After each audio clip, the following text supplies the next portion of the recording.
Hello, everyone. Welcome back to Midlife Marriage Mastery, where we just try to make things better. We just try to get good at this thing called marriage. And today I have a wonderful and special guest, and her name is Carla Reeves. And we're going to talk about thought management and writing and life strategy. So, adding those three things together. And for 20 years, Carla has been guiding and teaching people how to get out of survival mentality so that they can build a life on purpose. The centerpiece of to her work is writing as a tool to navigate their life. And just a little background, I met Carla several years ago through a mutual friend, and I found out she was a life coach. We were in a book club together. And when I was thinking about becoming a coach, I definitely picked her brain and asked her some questions. And so we go back a little ways and we just love connecting. So, Carla, thank you so much for being here. Hi, Lisa. So excited to be here. Thank you. Yeah, we're going to talk about some cool stuff. Writing your marriage story is one thing, and we were just talking a minute ago about what that might look like in terms of thought work and actual pen to paper. And so we'll dig into that. I just have an offering of a definition of marriage that I wanted to start with. And my definition is that marriage is a relationship based on ceremony, love, and law. And of course, I could have put love first, but I like the way it sounds ceremony, love, and law. And that last part means we are bound legally to someone and are really responsible in some part for their well being as well as ours, Hmm. right? And so I'm just curious. I would love for you to, as we start this, to tell me your thoughts about marriage as an institution, um, and the value it has to you personally, if you want to go there, to society, even. Like, Mhm. how do you see long-term marriage as a benefit to life for yourself and others? Wow, that's a big question to start with. I know. Um, it's funny because I think that has evolved a lot in my life. When I think back, I mean, I was married and divorced after 5 years. So this is my second marriage.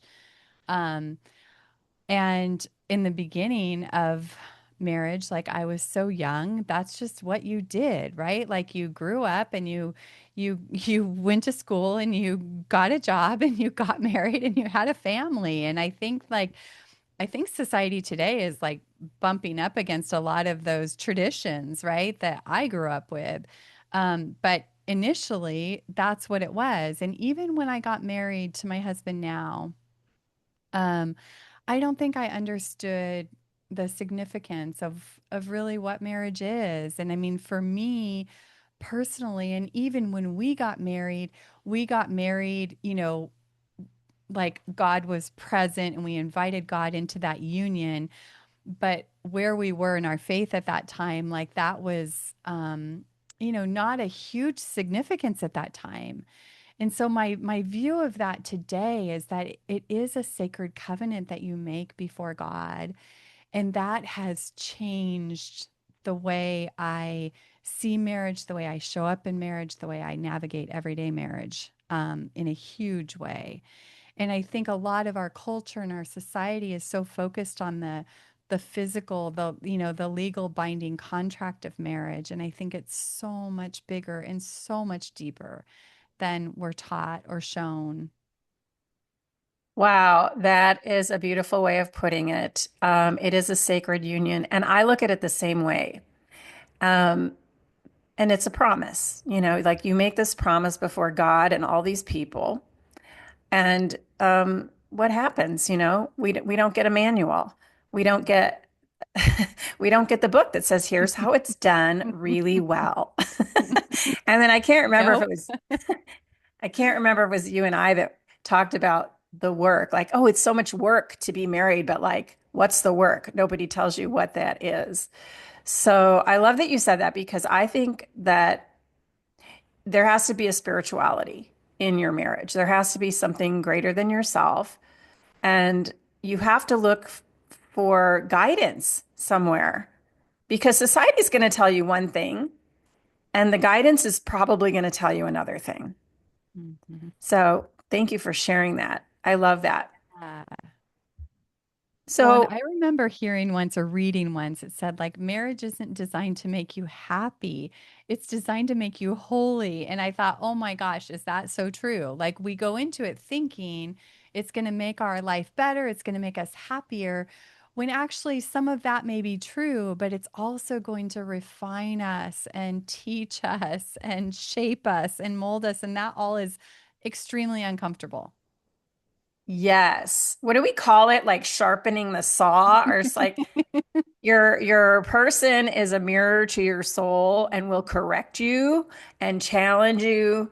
And in all of that, there is a tremendous amount of growth if you allow that. And then That's right. what gets in the way, right, is the ego. And I don't know, all this self-protection stuff that they're talking about now in therapy circles. Mhm. Um, but yeah, I love that.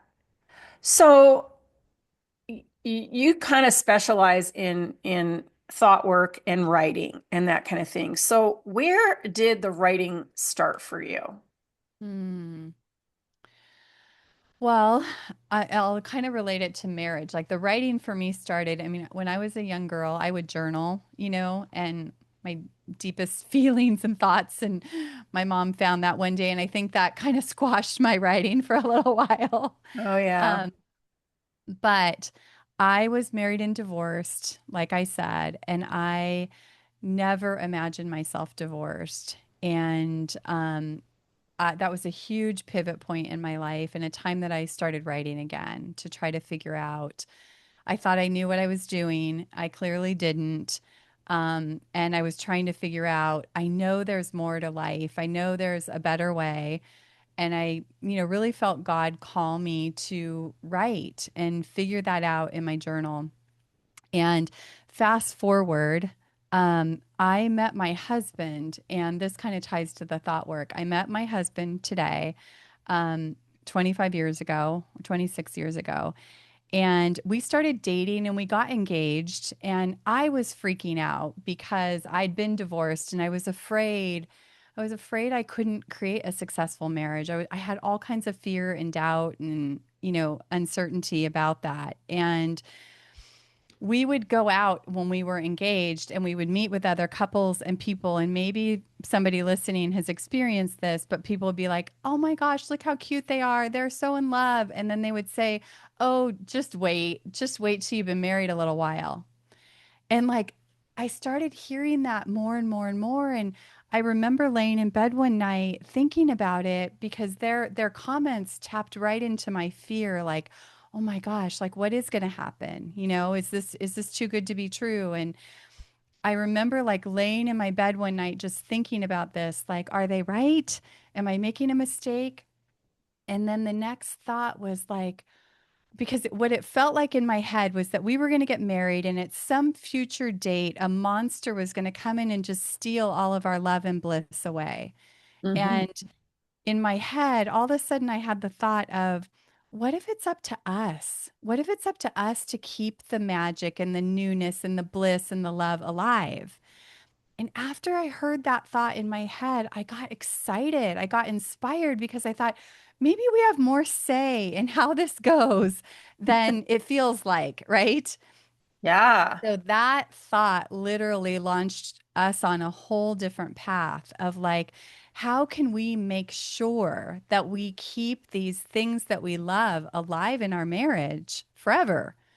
And so that's kind of the journey that we've been on. And a lot of that is thought work. And a lot of that comes back to writing. A lot of the writing I do personally to just write through my own emotions or barriers or challenges or frustrations, to make sure that I'm not reacting in the marriage and blowing it up, that I'm being thoughtful and showing up in a way that we could have a marriage that's lasting and that's growing in love, not declining in love. Well, What I'm hearing is that this was a conscious choice for you, and that you heard what you were hearing out there in this, we'll call it society. It could have been a girls' dinner or whatever. Oh, just wait until this. And if you believe everything you hear like that, you're going to be doomed because there's so much more negativity, and of course, we lean into negativity more than we lean into positivity, just naturally. I'm not sure Yeah, why God created us that way, but it just seems like that's the way it is. So for true. you to say, wait a minute, it doesn't have to be like that, is so smart and is God driven. Yeah. Well, I don't know, I had been through the other. So I was in a very different place of like, okay, I did that. That did not work. Like, there's got to be a different way. Yeah. Yeah. I mean, do you think there's like the perfect partner, or like what do you think about like Mm. why is it that we can manage to go through life with one person and not another person? Mhm. I don't know how I feel about that, Lisa. Like, part of me does feel like my husband and I, when we met, like, we literally, like, our energy was like magnets, and we didn't, even from our very first date, like, we didn't want to be apart. Like, we didn't want to be apart, and we still feel that way a lot today. And so I don't know, is that your soulmate? I have no idea. Yeah, Um, I I really know. don't know the answer to that question. It's kind of Well, fun to think that there are things like that, but also I think it does factor a lot in your what you make of it. yeah, absolutely. I think so for me, what I see is that it takes a few things to create a soulmate situation. One is that there does have to be some chemistry there. There has to be an attraction. And secondly, there has to be shared values. Like you have to share similar values enough so that you reduce conflict, you reduce the chances of all that conflict. And I think the third thing is the willingness to be corrected, to be sharpened, to be like, step the ego back a little bit and go, okay, you know, what does this mean for me in our growth and all of that? And you do have to have a receptive partner. I mean, you both have to be that way. So, okay, what does it mean to take part in writing your marriage story? And I know you're gonna talk about the thought work first and pen to paper, but like, what does all of that look like?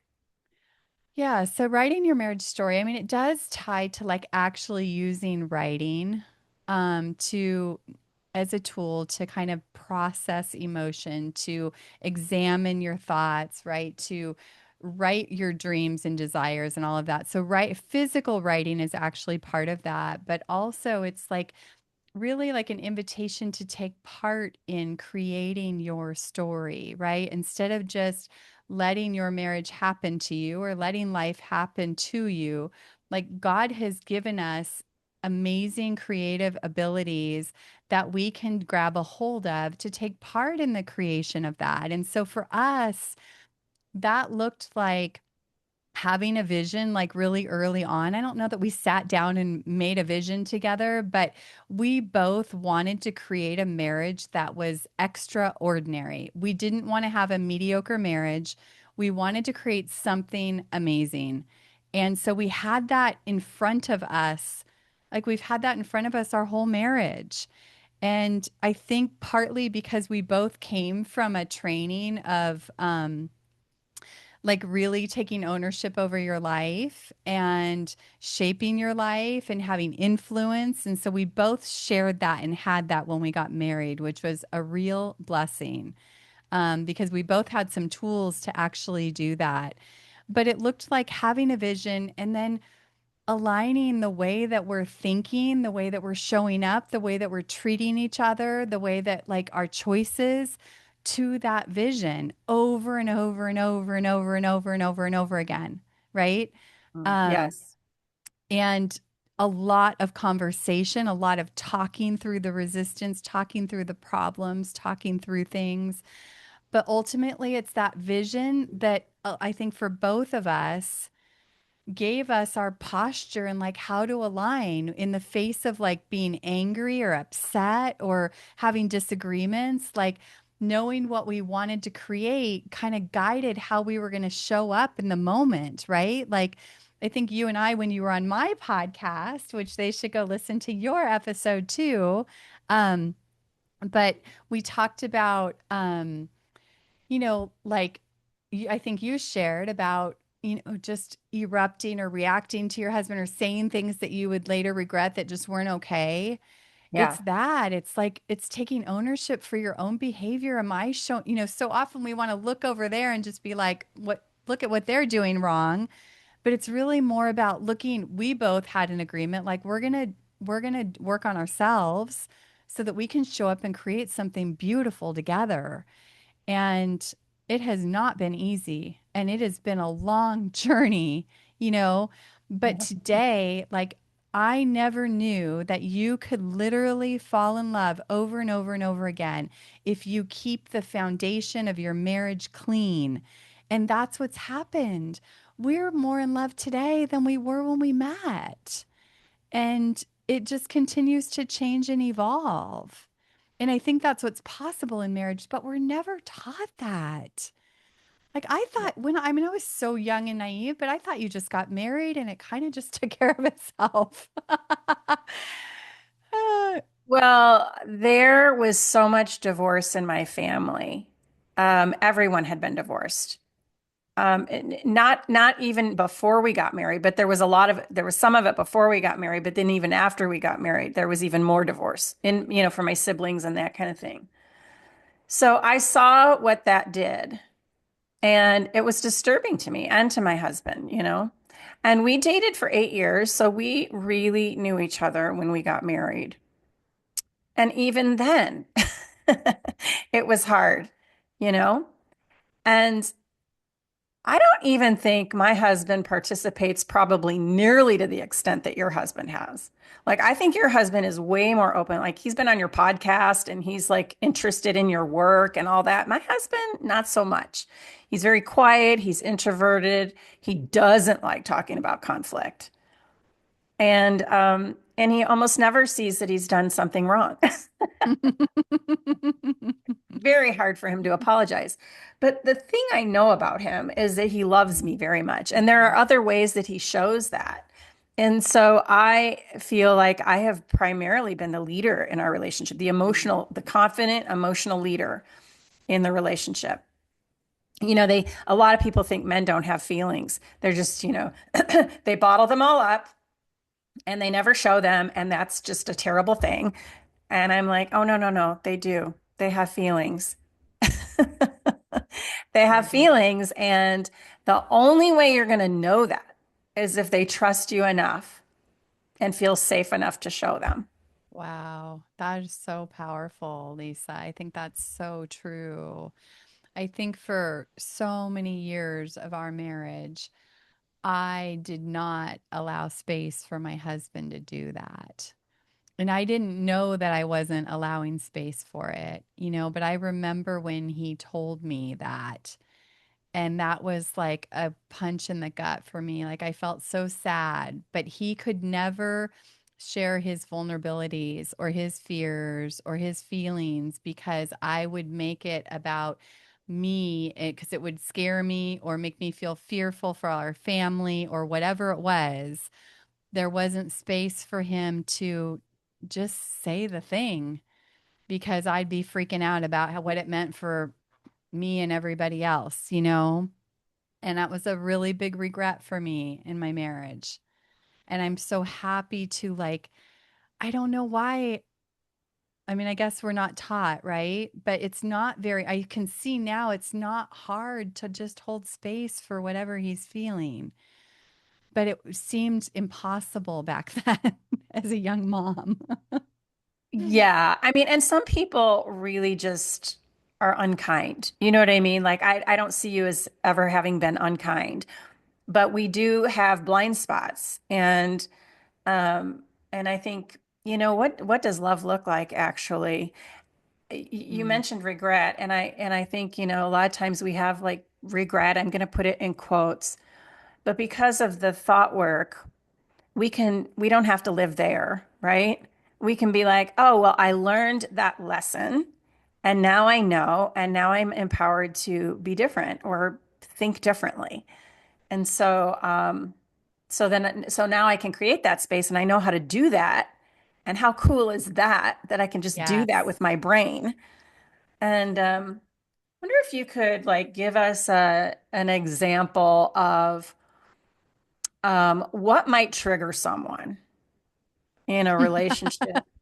Okay, just pick anything. There's a million things, I know. But then what is your process? That's a Brain, great question. you could have the process could be in your brain and it could be in your journal, but like I'd love to know what you think. Yeah. So, I mean, this is a process that I learned that I use, and I do it in my head, but I do it with my clients with pen and paper. Mhm. But it's really like something happens in your life. So let's just say, I mean, literally, my husband could sometimes just say one word or look at me a certain way, and I can be triggered, Yeah. right? Yes. It We talked doesn't about take a that last lot. time. Um, but what happens is they do something and then we're spinning in our head, right? Like angry, upset, whatever it is. And so the tool that you can use is to separate the facts from the story. So, first we would do is write down the facts. So the facts are that he looked at me with that look again. Okay. And Yeah. in the outer circle, I'm thinking, he thinks I'm ridiculous. He doesn't understand what I just said. He doesn't listen or whatever, right? The whole outer circle is all the things that start to spin in your head about what happened. So you have the facts and then you have the story. And what happens is when after you write all that out, as humans, we are storytelling machines. So we're so good at that outer circle. Um, and what happens is the two just get collapsed in life. And so it just feels like all of that happened, right? Um, and then we react to all of it. And Hmm. that's where we create so many problems because we're not only reacting to the look he just gave me, but we're reacting to the last 20 years of things that have happened or things that happened even before our relationship, right? In my life. So separating those two things allows you to look at the facts and then choose your response, right? So in that case, if he gives me a look and I'm furious inside, I can say, hey, you just looked at me this way and it made me feel like this. Is that what you meant? And 98% of the time, he's like, no, I didn't mean any of that.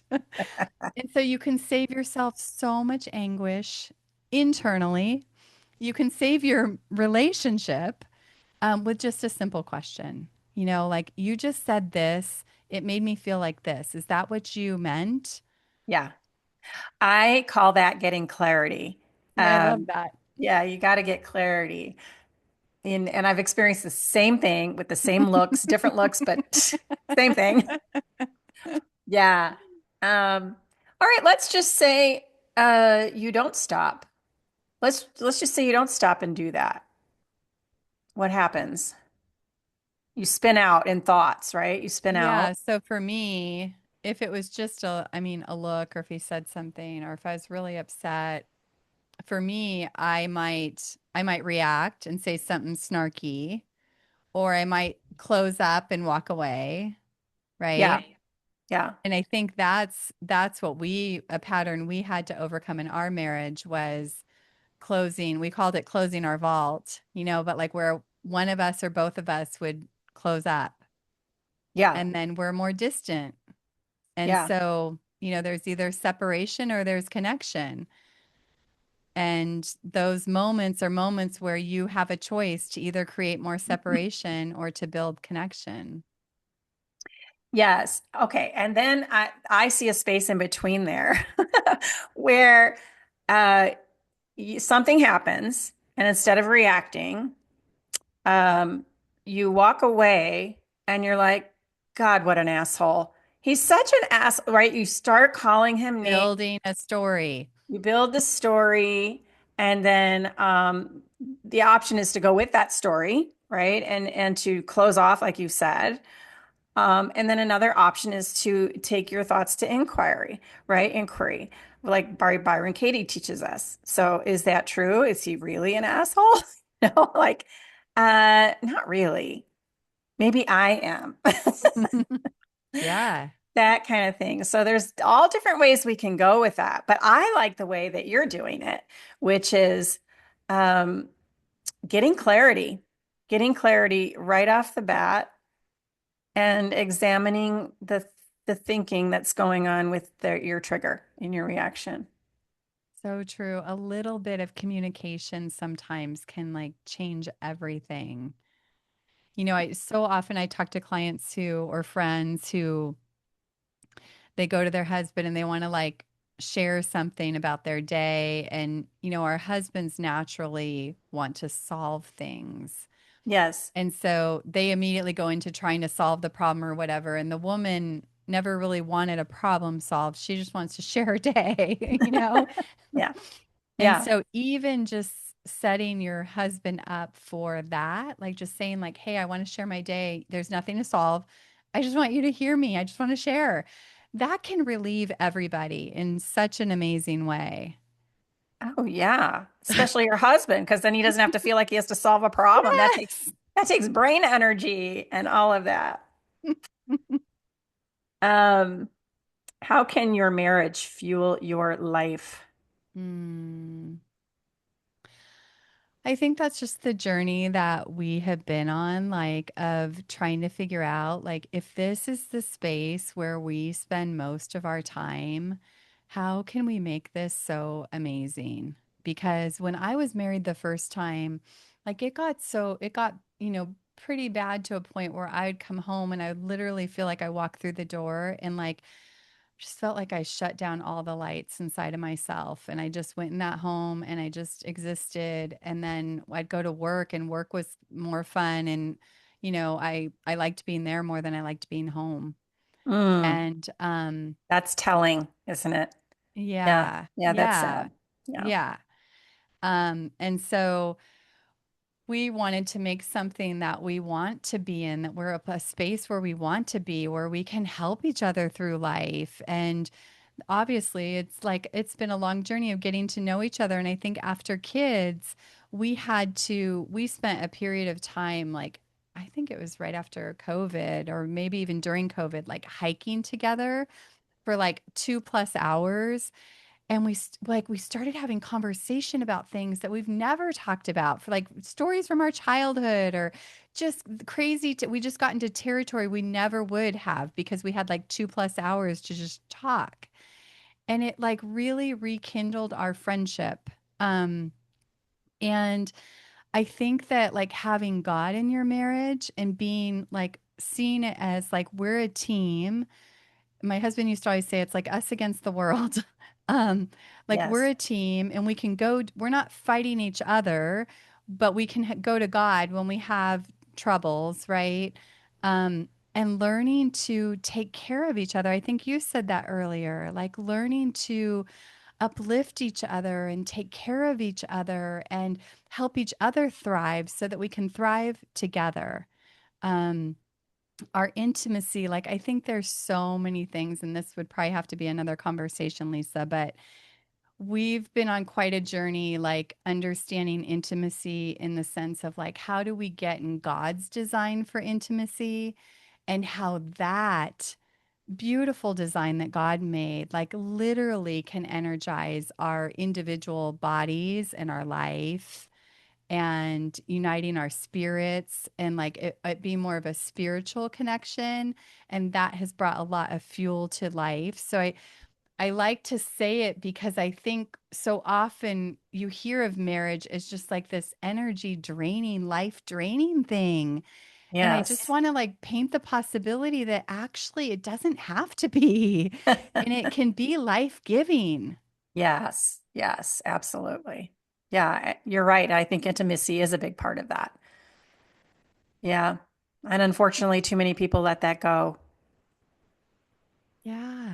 I mean, how Yeah. often do we hear now like couples just sleep in separate bedrooms and they just coexist almost like roommates?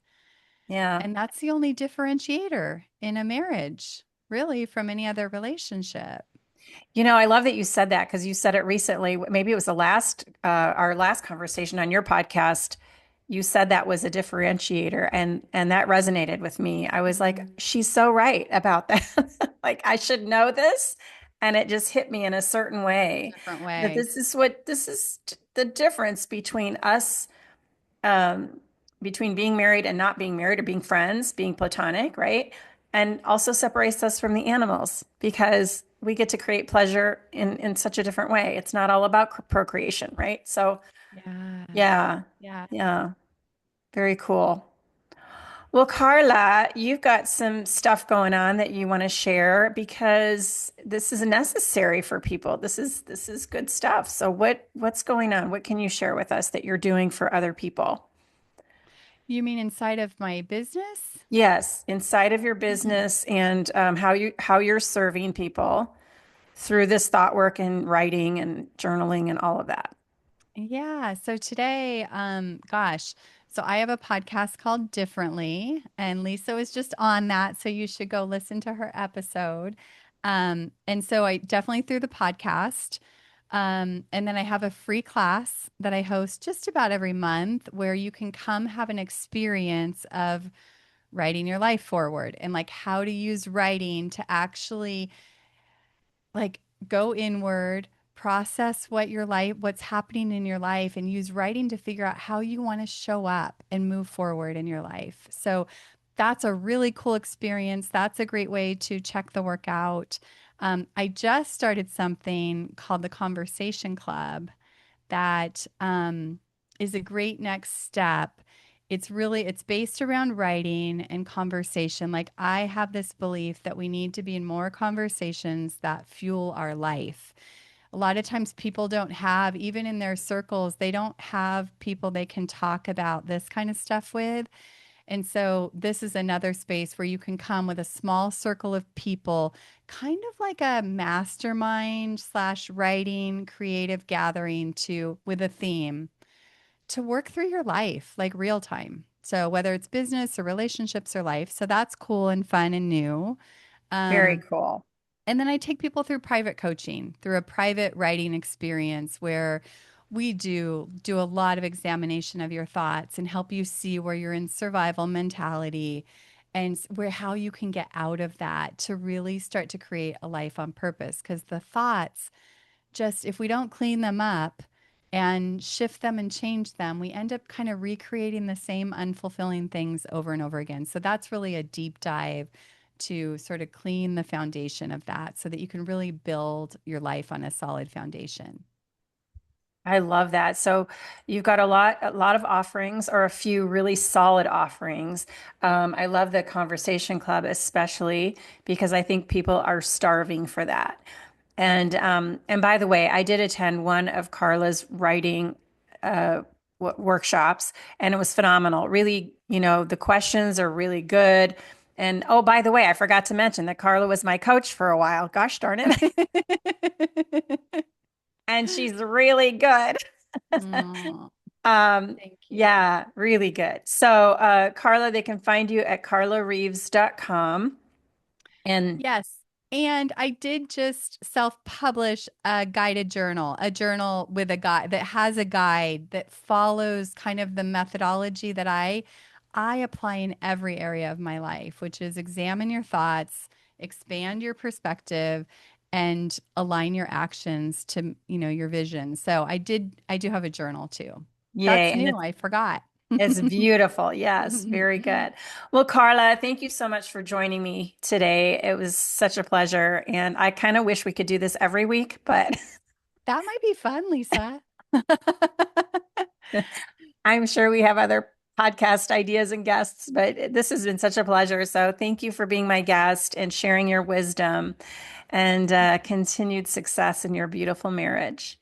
Thank you. Thank you so much, Lisa, for the work you do. Marriage is so important, and I love what you're doing. So thank you. Yeah, thank you too.